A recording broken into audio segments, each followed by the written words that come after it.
আসসালামু আলাইকুম।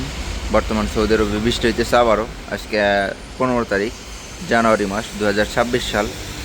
আমি কিছুদিন আগে আপনাদেরকে জানিয়েছিলাম যে আমার চ্যানেলের লোগোটি চেঞ্জ করতে পারি।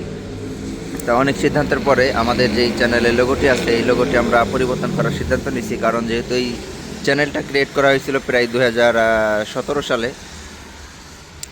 তখন চ্যানেলটি ক্রিয়েট করার পরবর্তীতে নিয়মিত কোনো কাজ করা হয় নাই বা কোনো রকম গুরুত্ব দিয়ে এই চ্যানেলে কখনো কাজ করা হয় নাই। তা আমি যখন বাংলাদেশ থেকে সৌদি আরবে চলে আসি তখন হালকা পাতলা একটু একটু টুকটাক করে কাজ করতাম, কারণ আমি যেহেতু ব্যস্ত মানুষ, বাংলাদেশে থাকতে অনেক ব্যস্ত ছিলাম। আলহামদুলিল্লাহ এখন সৌদি আরবে আসার পরেও ব্যস্ত।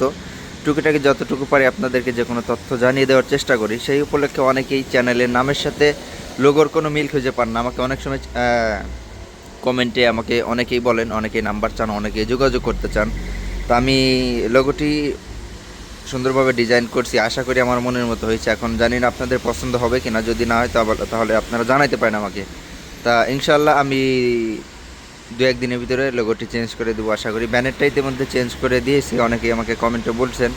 তো এখনকার মতো এই ছিল ছোট্ট একটা ভিডিও মাধ্যমে আপনাদেরকে জানিয়ে দেওয়া। আর একটা তথ্য দিয়ে রাখি, আমি যেমন রোডের উপরে দাঁড়িয়ে এখন ভিডিও করতেছি, এটা যদি সৌদি আরবে আপনি মোরল্লার পুলিশের সামনে পড়েন এটা কিন্তু অপরাধী হবেন, কারণ এই যে গাড়ির যে নাম্বারগুলো আছে এগুলো কিন্তু ওঠানোর কোনো ইখতিয়ার আপনার কিন্তু সৌদি আরবে নাই, কারণ যেহেতু এটা একটা রাজতান্ত্রিক দেশ, আপনি চাইলেই যে কোনো কিছু করতে পারবেন। হ্যাঁ, অনেকেই বলেন যে ভাই কোনো রকম সমস্যা হবে না, কিন্তু যখন সমস্যা হবে তখন আপনি বুঝতে পারবেন যে কত ভয়াবহ বিষয়টা আপনি পার করেন।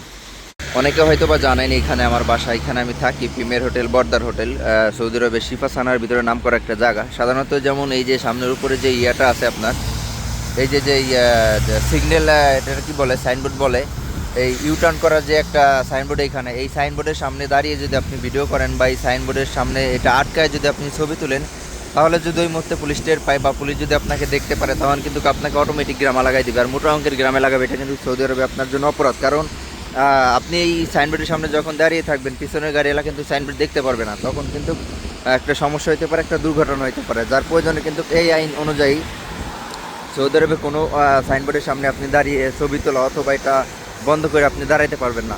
যেমন ওই যে এখানে আছে স্পিড ক্যামেরা ব্রেকার যেটাকে বলা হয়, গাড়ির যদি আপনার 80-র উপরে স্পিড থাকে এই রোডে তাহলে কিন্তু অটোমেটিক গ্রামা লাগবে।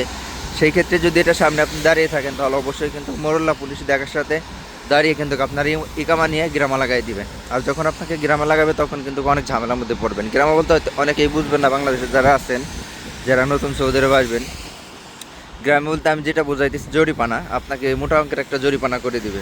তা যাই হোক, আজকে শীতের তাপমাত্রা অনেক বেশি, প্রায় 5 ডিগ্রি নিচে আছে এই মুহূর্তে তাপমাত্রা। আমার কথার ভাবেই হয়তো আপনারা বুঝতে পারতেছেন প্রচুর পরিমাণ শীত, মানে আমার হাতে একদম বরফ হয়ে যেতেছে। আর দেখেন যে যেহেতু বৃষ্টি নামছে আর বৃষ্টির ভিতরে কিন্তু অনেক পরিমাণ মানে ঠান্ডা পড়ে সৌদি আরবে, প্রচুর পরিমাণ ঠান্ডা, আমার হাতে একদম বরফ হয়ে যেতেছে এমন পরিস্থিতি। এই যে যেমন সাইনবোর্ড ওই পাশে দেখেন, ওই যে 100 মিটারের একটা সাইনবোর্ড দেওয়া আছে, ওই যে আমার বিট মানে রাস্তার বিট যেটাকে বলে। আবার দেখা গেছে এই যে এইগুলোর সামনে দাঁড়িয়ে ছবি তোলা অথবা এখানে দাঁড়িয়ে থাকা আটকায় যদি আপনি দাঁড়িয়ে থাকেন তাহলে কিন্তু আপনাকে গ্রামা দেবে। আর এটা হইতেছে একটা বাস স্টপ, মানে বাস স্ট্যান্ড বললে বাংলা কথায়, যেটা অনেকে হয়তো বা চিনেন। গাড়ি কতক্ষণ আসবে না আসবে সমস্ত ডিটেলস কিন্তু ডিসপ্লেতে দেওয়া থাকে। তা যাই হোক, সবাই ভালো থাকবেন, সুস্থ থাকবেন। আসসালামু আলাইকুম।